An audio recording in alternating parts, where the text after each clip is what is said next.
5, 4, 3, 2, 1. Pessoal, vamos fazer agora uma imersão no fluxograma da petição inicial até a sentença do juízo de primeiro grau, ok? Não é aquela decisão judicial transitada em julgado, onde não cabe mais recurso, não é essa.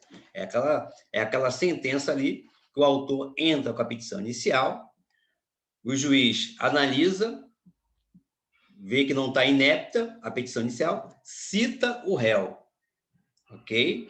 Contém a defesa, contestação, enfim, e ele vai prolatar uma sentença de primeiro grau, passível de recurso. Se for o juízo de direito, recurso no TJ. Se for o juiz federal, recurso no Tribunal Regional Federal. Beleza? Veja, o procedimento comum no processo de conhecimento ou processo de cognição, temos 4 fases. E vou tratar de cada uma delas agora. Bom, primeiro é a fase postulatória, onde nós temos aí a petição inicial, artigo 319, audiência de conciliação e mediação, artigo 334, parágrafo 9º, artigo 165, tá? Parágrafo 2º e 3º do CPC. Nessa fase postulatória, temos também a resposta do réu, que nada mais é que a contestação, e temos a impugnação do autor, que nada mais é que a réplica, ok? Veja, nessa primeira fase postulatória, se não for o caso de extinção do processo, e ele ainda, o processo, não comportar julgamento antecipado do mérito, é porque o juiz aí não se sente seguro, não está em dúvida, tá? Sobre os fatos, e por isso ele irá para a segunda fase, que vamos ver agora. A segunda fase é a fase de saneamento. Veja, nessa fase aí de saneamento, nós temos o despacho saneador, artigo 357. Essa fase aí, nós temos a organização e preparação do processo para a fase instrutória ou probatória. Tem a ver com o quê? Provas, mais provas. O juiz irá fixar e identificar, ou melhor, indicar as partes, os pontos controvertidos que ainda não estão provados. Ou seja, ele vai analisar aí essa fase de saneamento, vai dizer, olha, autor, está faltando aqui, não estou entendendo, preciso de mais provas. Réu, esclareça mais aqui teu posicionamento, tua tese de defesa, não estou entendendo, enfim, busque mais provas para corroborar a sua tese. Nessa fase de saneamento, realizado o saneamento, o juiz pode fazer 2 julgamentos. O julgamento parcial do mérito, que é uma decisão interlocutória, eu vou explicar isso muito bem no momento, e o julgamento antecipado do mérito, seria o julgamento total, tá? Onde ele dá uma sentença. Diferença aí que no julgamento parcial do mérito, onde ele prolata uma decisão interlocutória, cabe o quê? Um recurso de agravo de instrumento. Se nessa fase aí, saneamento, o juiz prolata uma decisão antecipando o mérito, dando uma sentença, aí o recurso é de apelação. Então, a gente que estuda, a gente tem que saber esses momentos aí e aplicar, no caso, o recurso correto. Tranquilo? Terceira fase. Passamos da fase de saneamento, vamos para onde? A fase instrutória ou probatória, tá? Aqui nós vamos ter audiência de instrução e julgamento. Logicamente, vai ter tentativas de conciliação. Vão ser apresentados aqui, nessa fase instrutória ou probatória, razões finais pelas partes, autor e réu. Podemos ter debates orais, se for o caso. A quarta e última fase do procedimento comum no processo de conhecimento é a fase decisória. Na fase decisória, nós temos o quê? A sentença. Nós vamos fazer essa caminhada juntos aí, da petição inicial até a sentença. Veja, temos outro aqui, fluxograma que eu gosto muito, do professor Moza Borba. O autor apresenta a inicial. Vai lá, artigo 319, 320. Depois, a regra é ter o quê? Depois da inicial ali, é ter uma audiência de conciliação ou mediação, visando a autocomposição. O que é autocomposição? Um acordo entre o autor e o réu, no caso, a outra parte, o réu. Tem um detalhe. Essa audiência de conciliação ou mediação não é feita por juiz. As pessoas confundem muito. É feita por um conciliador ou um mediador, tá? Depois, temos o réu apresenta sua contestação e ou reconvenção. Veja, a reconvenção é um tópico da contestação. Contestação é onde o réu vai rebater o que o autor está dizendo na petição inicial ali.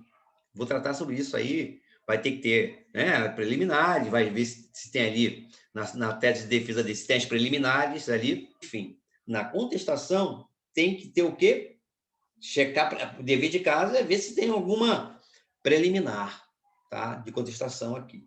E o outro tópico vai ser, com certeza, a reconvenção. Já falei e vou repetir.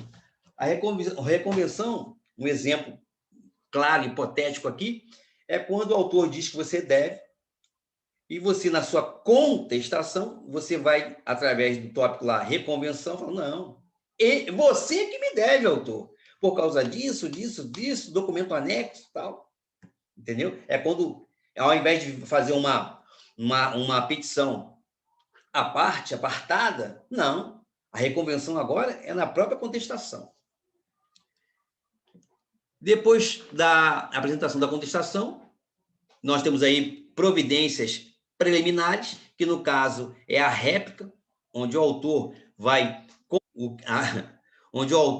impugnar a contestação do réu. Depois da réplica, né? A réplica é a impugnação, a contestação do réu. Depois dessa réplica, temos o quê? Verificação se é o caso de extinção do processo, artigo 354, CPC. Bom, se não for o caso de extinção do processo, artigo 354, CPC, o juiz vai analisar se cabe julgamento antecipado do mérito, artigo 355, 356 CPC. Visto isso, se não comportar julgamento antecipado, o juiz prolatará decisão de saneamento. É uma decisão judicial. E como nós sabemos, toda decisão judicial é passível de quê? Embargos de declaração. Já tem aí vídeo sobre isso. Desde que não esteja claro, não seja, se essa decisão aí for obscura, omissa, enfim. Cabe, nessa decisão, nessa fase aí, embargo de declaração. Bom, se não comportar julgamento antecipado, o juiz prolatará decisão de saneamento e organização do processo. Vou falar isso a fundo, passo a passo. Esse é só o fluxograma do professor Moza Borba. Bom, temos ainda, processo irá para a fase de instrução. Via de regra, ocorrerá uma audiência de instrução e julgamento, tá? A fase instrutória, ou também conhecida como probatória. Nós temos aí a audiência de instrução e julgamento. Na prova, onde é que se localiza aí a audiência de instrução e julgamento? É na fase probatória ou na fase instrutória, tá? Você vai procurar nas questões lá e vai ter que identificar. E, chegando ao fim, nós temos o quê? Fim da fase de instrução, o juiz deverá prolatar a sentença, artigo 485, e a 495 do CPC. O autor desse fluxograma é Moza Borba, na sua obra, sua doutrina, Diálogos sobre o CPC. Veja, eu falei aqui que no procedimento comum nós temos 4 fases. Fase postulatória, saneamento, instrutória ou probatória e a decisória sentença. As pessoas reclamam muito, demora, meu Deus, como é que demora? Sem falar da fase recursal e da fase executória. Estamos tratando aqui só do procedimento comum, do processo de conhecimento ou de cognição. Então, tá.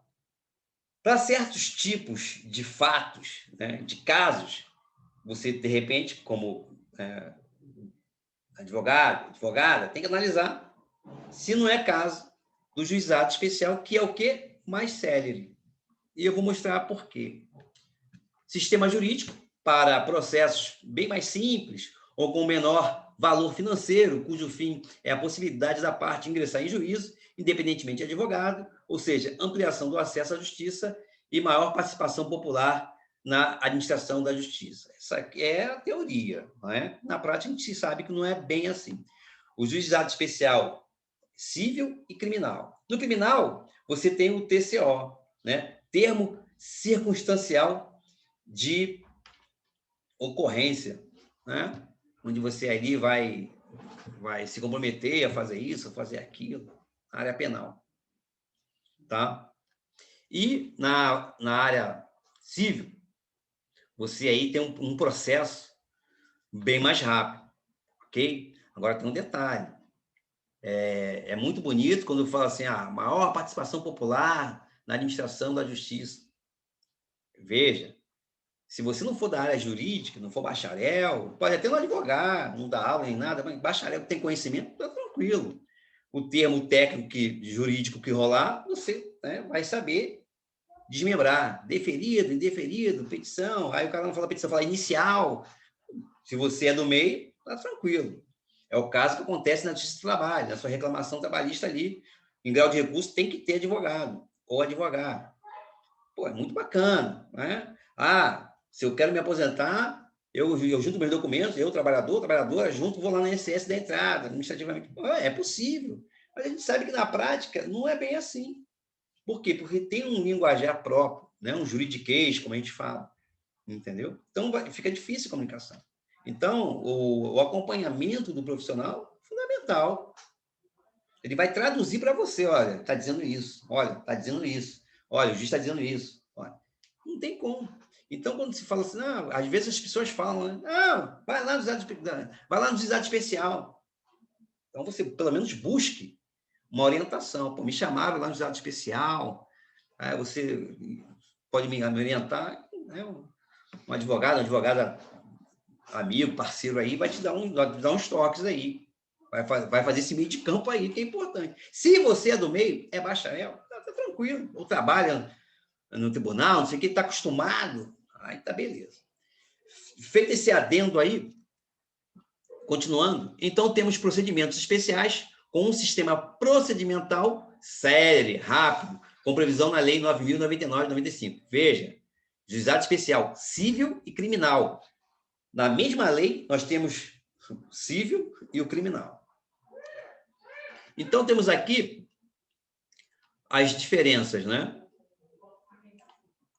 No procedimento comum, nós temos a petição inicial, a citação do réu, a audiência, conciliação e mediação, visando o quê? A autocomposição, que é o quê? O acordo. Temos a contestação, que é a defesa do réu. Esses termos todos, se você conhece, você domina, é que você vai encontrar lá no tribunal. Lá. Mas se você é leigo, vai contestar? Pô, não sei o que é isso. Vai querer, vai ter autocomposição? Aí o leigo, pô, não sei. Então, por isso que é importante ter aí um advogado, uma advogada. Nós temos aí, depois da contestação, no procedimento comum, a réplica, né?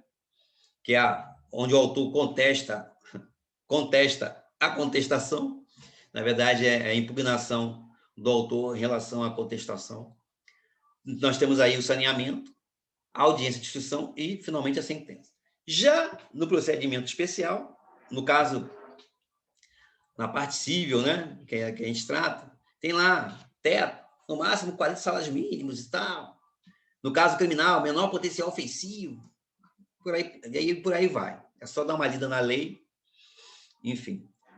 Nós temos também petição inicial, tá? A citação do réu, outra parte, audiência de conciliação E temos a audiência de instrução. Aqui, na audiência de instrução, é a oportunidade do réu apresentar o quê? A sua contestação, para rebater lá a petição inicial. E temos a sentença. Depois da sentença, aquele que sucumbiu, que se sentiu prejudicado pela sentença, que perdeu no popular, ele vai entrar com recurso inominado, que se chama, que na linguagem é RI. Por isso que eu falo. Aí, cabe um RI aí você quer leigo RI, recurso inominado, que faz, às vezes, da apelação no procedimento comum. Tranquilo? Feito esse paralelo aí, vamos adentrar na primeira fase postulatória, começando com a petição inicial. Petição inicial, artigo 319.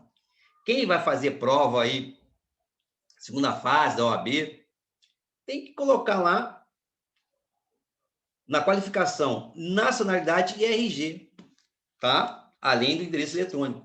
Porque a nacionalidade e o RG não vem lá no artigo 309, inciso 1.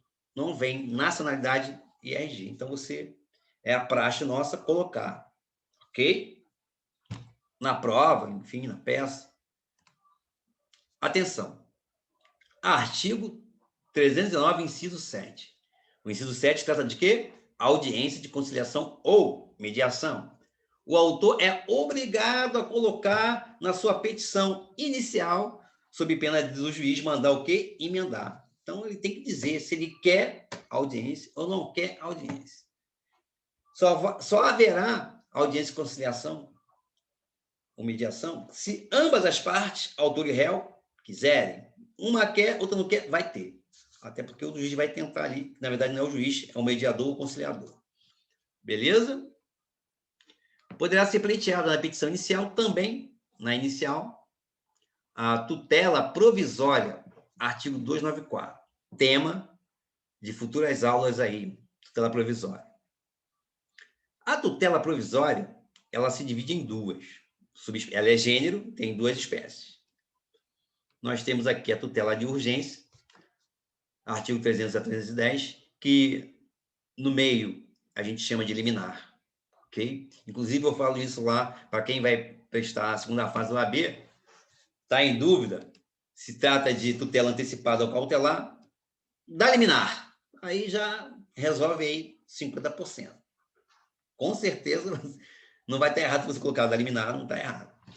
Bom, tutela de urgência, comumente a gente chama de liminar, pode ser antecipada e cautelar. Será tema de próxima aula, mas vou dar logo um spoiler.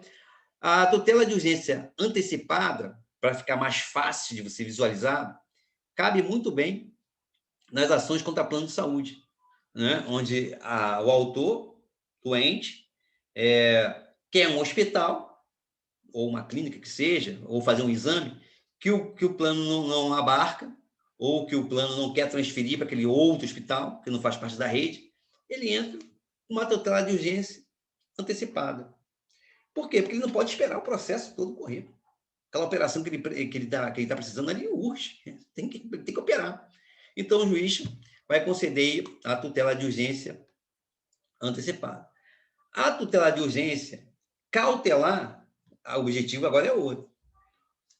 A cautelar, o quê? Ela pretende fazer o quê? Preservar o objeto da lide ali. Se for uma casa, se for um carro, um barco, enfim. Um exemplo, se for uma casa, você entra com uma tutela de urgência cautelar para que a casa seja alugada e o aluguel seja depositado em juízo, por exemplo. Se for um carro, tutela de urgência cautelar, que o carro seja deixado com um depositário fiel, para que ele rode o carro, mantenha o carro. Por que isso? Porque, de repente, o processo dura 10, 20 anos, 15 anos, a casa deteriorou, ficou lá abandonada, lá fechada, invadiram, roubaram tudo, tiraram tudo. Janela, pia, grade. O carro ficou um depósito lá, acabou, derreteu o carro. Quando acabou, você ganhou, cadê o carro? Está lá. Então, essa cautelar aí, tutela de urgência cautelar, é para isso. Veja, tutela de evidência, uma tutela está muito em voga ultimamente. Olha só, essa tutela de evidência, 311, é quando o autor tem um direito, diria eu, entre aspas, que ninguém nos ouça, um direito líquido e certo, tá? Por quê? Vamos lá, 311. A tutela de evidência será concedida independentemente da demonstração de perigo de dano ou risco ao resultado útil do processo, porque isso aqui, perigo de dano, risco ao resultado útil do processo, isso aí tem a ver com o quê? Tutela de urgência. Aqui, na lei de evidência, não cabe isso. Veja, inciso 1, ficar caracterizado o abuso do direito de defesa ou manifesto propósito protelatório da parte. Aí você vai entrar com a tutela de urgência. Vamos fazer uma aula sobre isso aí. Mas o mais importante, inciso 2. As alegações de fato do autor puderem ser comprovadas apenas documentalmente. Tá?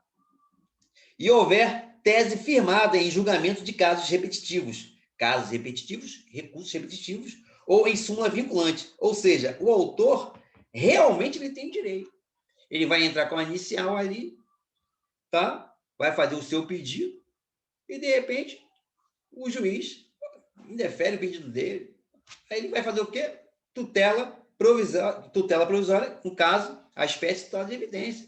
Ele vai dizer, pô, mas tem um súmula aqui que me dá o direito. Tem decisões reiteradas, uniformizadas pelo TJ, Tribunal de Justiça, TRF, Tribunal Regional Federal, pelo Tribunal Superiores, o STJ e o STF. Não tem como você não me dar esse direito. Aí você entra com uma tutela de evidência, tá? Beleza? Então, essa é um assunto muito bom, essa tutela de evidência aí, onde o autor ele tem o direito líquido e certo, palavras minhas, e tem um alinhamento, tá? Em súmula vinculante, súmula ou súmula vinculante, e decisões de tribunais e tribunais superiores. Ele tem um direito inquestionável, tá? Contadoria. É aqui que vai haver o quê? Recolhimento, pagamento de custas. Tá? No caso do recurso, temos o preparo, entendeu? Exceção, salva gratuidade da justiça. Justiça gratuita, é lógico, não vai passar pela contadoria. Né? Quando você entra com um processo, você vai vendo que tem que, né, taxas aqui, taxas ali, taxas aqui, é essa parte aí. Dependendo aí do processo aí. Distribuição da petição inicial. Veja, distribuição da petição inicial, a distribuição da ação a um dos juízos. Depois da distribuição inicial, o juiz poderá partir para o indeferimento da inicial pela inépcia ou improcedência liminar do pedido. Um detalhe curioso, nessa distribuição do processo, vamos lembrar um exemplo assim, bem básico, né? Uma categoria que escolhe um advogado, mesma causa. Aí outra parte escolhe outro advogado, né? Motivo aqui não vem ao caso. Essa aqui, o juiz deferiu. Não, vocês têm direito, sim. Aí essa aqui, no mesmo caso. Não, indeferiu. Aí essa galera aqui vai ter que recorrer. Por que acontece isso? Justamente por causa da distribuição. Vai para a vara tal, juiz tal. Outro grupo com a mesma matéria. Contra a União, não sei o quê, compensação de dinheiro que não veio, de salário, defasagem disso, defasagem. Aí na distribuição acontece isso. Vai para uma vara, terceira vara, segunda vara, distribuiu. Aí você fala, mas como você ganhou? É porque o juiz lá decidiu a meu favor. O seu juiz aí, por quê? Porque na distribuição, aí há um entendimento. Aquele que não teve a sentença desejada vai fazer o quê? Recorrer. Mas é por isso, estou explicando que há uma distribuição. Né? Você entra com não tem como você saber qual juiz que vai, qual for o juiz tal, é rigoroso, o mão dele é pesado. Não tem como, é uma distribuição. Distribuição automática aí. É uma roleta ali, distribuição automática. Você não tem como ter acesso. Mas, é que eu quero dizer o seguinte, casos iguais, em varas diferentes, juízes diferentes, juiz diferente, pode ter decisão diferente, mesmo tendo o mesmo objeto. Ok? Bom, feito aí a distribuição, deixa eu ligar o aqui que não está sem condições. Bom, nós temos indeferimento da inicial pela inépcia ou improcedência liminar do pedido. Vamos começar aqui com o indeferimento da inicial pela inépcia. Artigo 330. A petição inicial somente será inepta quando Artigo 330.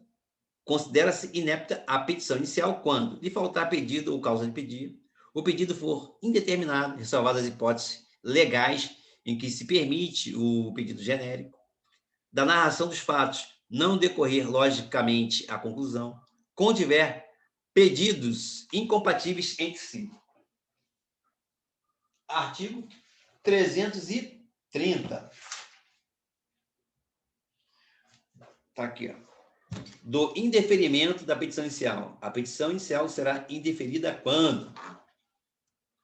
Beleza? Além das hipóteses de inépcia, artigo 330, cabe indeferir a petição inicial quando o autor ou réu for parte manifestamente ilegítima ou carecer de interesse processual. Incisos 2 e 3 do artigo 330. Porque não preenche, nas duas hipóteses, inciso 2 e 3, distribuição da inicial continuação. Improcedência liminar do pedido. Artigo 332 do CPC. O juiz extingue de plano, liminarmente, o processo, ou seja, nesse caso, não tem nem prazo, não se fala em prazo, pois não se trata de emendar ou completar a inicial. Exemplo, pedido confrontando matéria de direito, tá? Já consolidada, uniformizada pelos tribunais, STJ, Tribunal Superior, né? STF, TJ, TRF, acordam pacificando a matéria. Então, nesse caso aqui, improcedência liminar do pedido, o juiz extingue de plano, liminarmente, o processo, tá? O juiz pode mandar emendar ou completar a petição inicial no prazo de 15 dias. Se não fizer isso, né, o autor, no caso, né, o autor corre o risco do juiz indeferir a petição inicial e extinguir a inicial sem resolução de mérito, dando o quê? Uma decisão terminativa, tá? Por isso que quem é leigo aí confunde. Terminativa, então terminou, é diferente da definitiva. Na terminativa, você pode entrar com uma nova ação e ficar atento a esses detalhes aí. No caso do juiz mandar emendar ou complementar, ele vai indicar o que tem que fazer.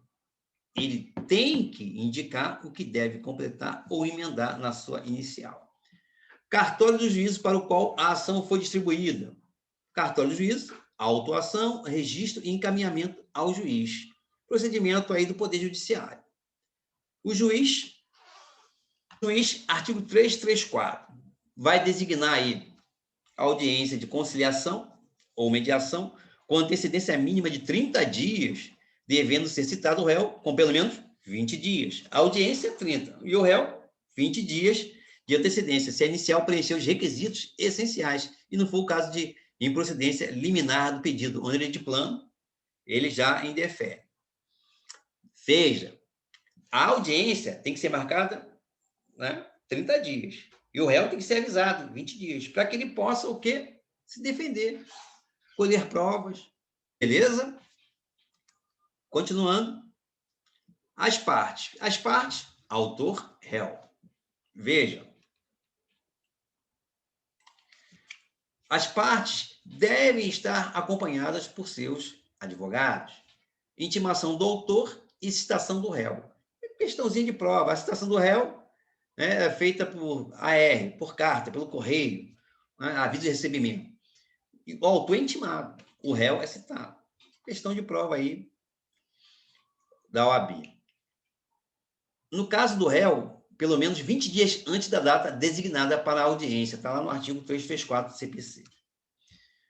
Bom, chegou aqui, chegou na audiência de conciliação ou mediação. É claro que eu já falei, para ter audiência de conciliação ou mediação, ambas as partes têm que abrir mão, tá? Por escrito aí, o autor na petição e o réu aí, protocolar aí, tá? Então, se uma parte quiser e a outra não quer, vai ter. Por quê? Porque ambas as partes, autor e réu, têm que dizer claramente que não quer audiência de conciliação. Não tem jeito. Bom, dependendo da origem da demanda, detalhe importante, só pode fazer audiência de conciliação ou mediação daquelas ações que permite transacionar, ter autocomposição. Ou seja, tem que ser o quê? Direitos disponíveis. Ok? Porque os direitos indisponíveis não se pode, em regra, transacionar. Logo, não teremos audiência de conciliação ou mediação. Mesmo assim, devido à praxe jurídica forense, é aconselhável colocar na peça: o autor não opta pela audiência de conciliação ou mediação por se tratar de direito indisponível. Ok?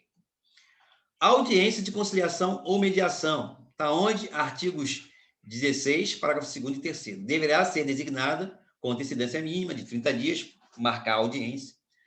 Não será marcada a audiência de conciliação se ambas as partes manifestarem desinteresse ou, no outro caso, não se admita a autocomposição. Isso é uma questão de prova, tá? São duas situações diferentes. Veja, ambas as partes abrem mão ou, se não admite a autocomposição, é lógico que não vai ter audiência de conciliação ou mediação. Por quê? Porque essa audiência visa justamente o acordo. O que é o acordo? Autocomposição. Beleza? Tranquilinho até aqui? Somente nos casos de admissibilidade de autocomposição, primeiro, e de interesse das partes, segundo, na composição consensual, ou seja, nesta ordem, aí é que vai ter. Ocorrendo a autocomposição, por quê? Para ter a autocomposição, já passamos pela admissibilidade, tá? Admissibilidade de autocomposição. Admite a autocomposição? Beleza. Então, admite o acordo, está tranquilo. Há interesse das partes? Agora sim. Ocorrendo a autocomposição, as partes entram em acordo, autor e réu, esta será homologada por sentença. Ok? Agora nós temos duas situações aí. Tendo acordo, as partes entrarem em acordo, houve autocomposição. Nesse caso, o acordo é reduzido a quê? A termo. Temos uma sentença definitiva. Extingue-se o processo com resolução de mérito. Bom, caso não haja o cumprimento do acordo por parte do réu, temos o quê? A fase de cumprimento de sentença. Vamos lá para a fase executória, não passa nem pela fase de recurso, vai logo para a execução. Reforçando aqui, conceitos.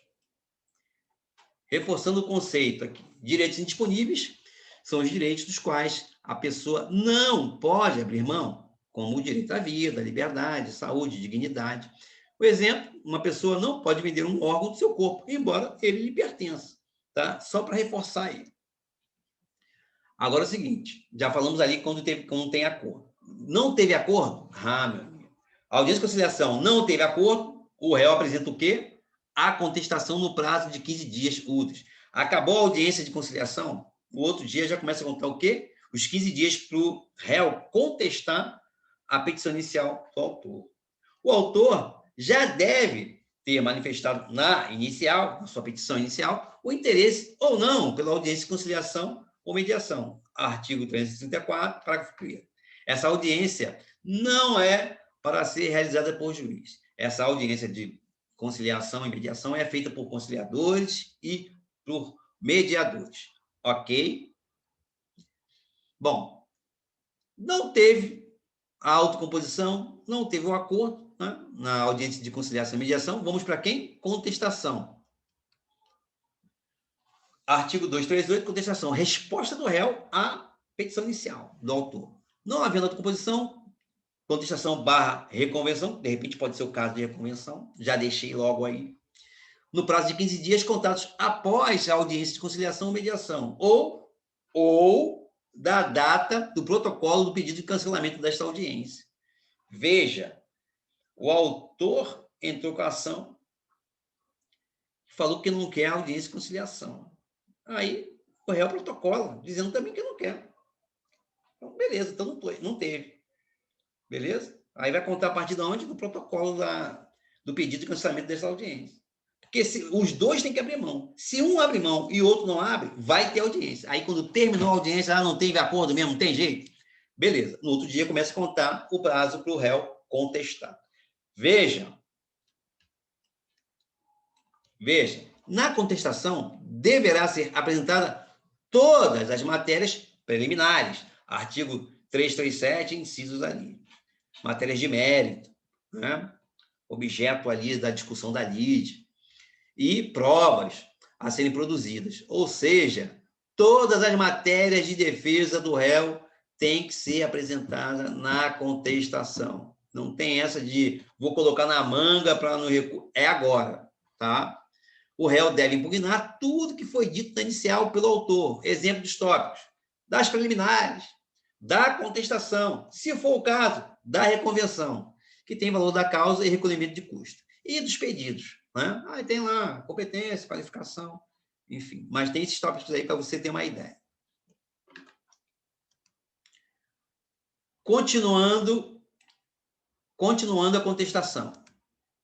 Poderia haver, depois da contestação, o julgamento antecipado com resolução do mérito, matéria de direito, conforme aponta o artigo 355 do CPC. Veja, inciso 1, não houver necessidade de produção de outras provas, ou seja, dilação probatória, que a gente usa muito esse termo no direito constitucional. Inciso 2, o réu for rebel, ocorrer o efeito previsto, né, no artigo 344 do CPC. Artigo 344 do CPC. 344. Efeito material ou substancial da revelia. E não houver requerimento de prova, na forma do artigo 349. Artigo 349. Ao réu revel será lícita a produção de provas contrapostas às alegações do autor, desde que se faça representar nos autos a tempo de praticar os atos processuais indispensáveis a essa produção. Ou seja, isso aí, quando o réu resolve aparecer, né? Então ele vai pegar o processo na forma que está. Beleza? Beleza, vamos lá. Caminhando. Nesse caso, julgamento antecipado do mérito, cabe o quê? O recurso de apelação. Artigo 1009 e 1014. Observação. As exceções de incompetência relativa ou absoluta devem ser apresentadas na própria contestação. Está lá no artigo 64 do CPC e nos incisos do artigo 337 do CPC. Veja. Na reconvenção, que está dentro da contestação, deverá ser apresentada na própria contestação e não mais em petição apartada, artigo 343 do CPC. É porque antigamente tinha que fazer o quê? Uma petição à parte, paralela, para dizer assim, não, autor, é você que me deve, um exemplo claro, tá? Então, aqui eu quis só reforçar aqui. Vamos para a réplica. A réplica nada mais é o quê? Que é a impugnação do autor em relação à contestação do réu. Réplica, artigo 350 a 351, em oposição ao quê? À contestação. Providências preliminares. Via de regra, réplica do autor. O prazo é de 15 dias. Né? Só não haverá réplica do autor se o réu não apresentar o quê? A contestação. Ocorrendo, então, a revelia. Por que a contestação? A contestação é a defesa do réu. Se o réu não aparecer para se defender, vai ocorrer o quê? A revelia. Ou seja, quando não há a contestação do réu. Detalhe. Se o réu não apresentar a contestação, temos que observar o seguinte, essa matéria de revelia. Prestar muita atenção se a matéria da petição inicial é de fato ou de direito. Importante. Por quê? Se a matéria for de direito, mesmo que não haja contestação, não haverá o quê? Revelia. Por que, Mauro? Simples. A revelia, o instituto da revelia incide apenas nas matérias de fato. Exemplo, contestação de plano de saúde, o médico vai requerer perícia, ou seja, matéria de prova. Teoria da distribuição diversa da prova. Autor, réu tem que apresentar a prova, tanto do autor quanto do réu. Esmiuçando. O que é matéria de fato? Matéria de fato, as partes devem demonstrar que estão certas através de todos os meios de prova possíveis, que a gente chama muito no direito constitucional de dilação probatória. Matéria de fato, então, tem que fazer prova. As partes devem demonstrar que estão certas através de todos os meios de provas possíveis. O efeito material da revelia consiste em se presumirem verdadeiros os fatos alegados pelo autor. É o caso da segunda fase da OAB lá, na questão lá, discursiva lá. Qual é o efeito material da revelia? Presumem-se verdadeiros os fatos alegados pelo autor na sua petição inicial. O efeito material está previsto no artigo 344 do CPC. Se o réu não contestar a ação, reputar-se-ão verdadeiros os fatos afirmados pelo autor. Bom, nós temos aí as mitigações do artigo 320, CPC. Matéria de direito. O juiz decidirá quem está certo de acordo com os documentos juntados e com a sua interpretação, convencimento motivado. Documentos juntados, perícia, documentos mesmo, laudos, perícias, enfim. E o convencimento motivado juntamente com a aplicação da lei. Ele vai ter que fundamentar, até porque, se você quiser entrar com recurso aí, você tem que saber qual foram os pontos que ele abordou ali, no seu convencimento motivado e a aplicação da lei, quais os artigos que ele usou. Você tem que saber. Depois da réplica, impugnação do autor em relação à contestação, que é a réplica. O juiz pode. Depois da réplica, o juiz pode julgar o processo conforme o estado em que se encontra. Teoria da fruta madura. Veja, não quer dizer que o juiz irá julgar procedente ou improcedente a ação, como um todo, não é isso. Esse julgamento vai tratar de assuntos importantes, como extinguir o processo sem resolução de mérito, que é uma decisão terminativa. O juiz de direito pode extinguir o processo sem resolução do mérito em 3 momentos processuais. Primeiro, na própria petição inicial, se não for emendada ou complementada. Segundo, quando julgar o processo no estado em que se encontra, depois da réplica do autor. E terceiro, pode extinguir o processo com resolução de mérito, decisão definitiva, ou seja, ele não julgou o processo em si até o final, né? Fase postulatória, fase de saneamento, fase instrutória e fase decisória. Ele não julgou até o final. Pois essa extinção do processo com resolução do mérito, segundo o CPC, se dá por 3 situações. Reconhecimento da prescrição, matéria de ordem pública. Reconhecimento da decadência, matéria também de ordem pública. Ou porque houve autocomposição. Então, ele já extingue o processo. O juiz, nesses 3 casos aqui, ele vai extinguir o processo com resolução do mérito. Ok? O primeiro e o segundo, sem resolução do mérito. Beleza? Lembrando que a audiência de conciliação ou mediação extingue o processo com resolução do mérito. Se a parte não cumpriu o que foi acordado na audiência, o autor entra com a ação de cumprimento de sentença. Bom, depois da réplica, continuação, o juiz deve verificar se é caso de extinção do processo, artigo 354. Se não for caso de extinção do processo, o juiz tem que ver se é possível o quê? Julgamento antecipado do mérito. Artigo 355 e 356, que trata da matéria de direito, quando não houver necessidade de produção de outras provas. Tá? Se não comportar julgamento antecipado, o juiz prolatará, né, dará a decisão de saneamento e organização do processo ou saneamento do feito. Está onde isso? Artigo 357. O juiz deverá resolver as questões pendentes, determinar os fatos em que recairão as provas e distribuir o ônus probatório, tá? Ou seja, preparação do processo para a fase instrutória ou probatória. Serão designadas a realização de perícias, produção de provas, né, que está na fase instrutória ou probatória, vai ter designação da audiência de instrução e julgamento. Se chegamos ao fim de quê? Fase postulatória. Na fase postulatória, nós temos petição inicial, audiência de conciliação e mediação, resposta do réu, contestação, e impugnação do autor, que é réplica. Estamos agora na segunda fase, que é a fase de saneamento e organização do processo. Temos 4 fases.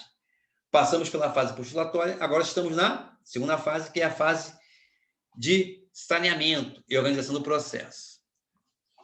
Fase de saneamento e organização do processo. Nessa fase, o juiz irá fixar e indicar as provas, os pontos controvertidos que ainda não estão provados. Artigos 357, incisos 2 e 4 do CPC. Preparação do processo para a fase instrutória, que é a nossa terceira fase. Fase instrutória ou probatória. Bom, aqui temos o despacho saneador, nessa fase de saneamento. Despacho saneador, né? Questão de semântica aí. Artigo 357. Realizado o saneamento, as partes têm o direito de pedir esclarecimentos ou solicitar ajustes no prazo de 5 dias, fim do qual a decisão se torna estável. Artigo 357, parágrafo 1º do CPC. O juiz pode fazer, nessa fase de saneamento aí, o julgamento parcial do mérito ou total do mérito. Veja, julgamento parcial do mérito. Dá um exemplo hipotético aqui do taxista, que alguém abarroou o carro dele, bateu no carro dele, e ele vai na justiça pedir dano material, prejuízo do carro, dano moral e lucro cessante. É o direito dele pedir. Só que aí, nessa fase de saneamento aí, o juiz só dá o quê? Só decide o dano material. Vai ficar pendente aí, para as outras fases aí mais para frente, o quê? No caso da sentença, vai ficar o quê? O dano moral e o lucro cessante, né? O que ele está deixando de ganhar com o carro parado. Então, veja, o julgamento parcial, ele dá uma decisão, né? No caso, o quê? Uma decisão interlocutória, não é sentença, tá? Não é julgamento parcial do pedido. Às vezes as pessoas confundem, julgamento parcial, pô, não é aquele lá, quando o juiz dá a decisão lá, a sentença lá, de julgo procedente parcialmente, né? O pedido não é esse caso aqui, não, tá? Na fase de saneamento, julgamento parcial do mérito. Ele vai dar uma decisão interlocutória, ele vai dar uma aliviada no processo. Bom, a parte material, eu já estou convencido, já vou tirar aqui. Tá? Nessa decisão interlocutória, cabe recurso de agravo de instrumento em matéria de aulas posteriores aí. Bom, nesse tipo de decisão, o juiz saneou o processo através da decisão interlocutória, ou seja, o juiz saneou e organizou o processo. Bom, já deu uma aliviada aqui. Agora terá que fazer prova do dano moral ou lucro cessante, se for o caso lá da inicial. Ok? Agora, nessa fase aí, o juiz também pode fazer o quê? Julgamento antecipado do mérito, que se trata de matéria de direito. Nesse caso, acaba o processo, porque temos o quê?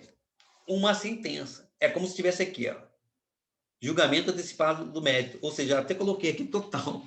Na verdade, a gente só fala isso, julgamento antecipado do mérito. Eu botei total justamente para ter esse gancho aí, para saber que ele está decidindo tudo. Se ele está dando uma sentença, meu amigo, aí cabe o quê? O recurso de apelação. Ok? Espero que fique bem claro. Dúvida? Dá um stop aí, né? Dá um rem, volta, aperta play de novo aí. Fase instrutória ou probatória. Instrução e julgamento, artigo 358. Teoria das provas. Via de regra, ocorrerá o quê? Uma audiência de instrução, debate das partes e julgamento, tá? Pode ter perícia, produção de provas, audiência de instrução e julgamento. Pode ter perícia, produção de mais provas, pode ter razões finais, debate oral, memoriais. O que é memoriais? Trazer à memória os assuntos desde a inicial, fazer aí um flashback, aí, uma retrospectiva. Os memoriais serão escritos quando for complexo o processo, ok? O juiz dá prazo para as razões finais, escritas, prazo de 15 dias úteis.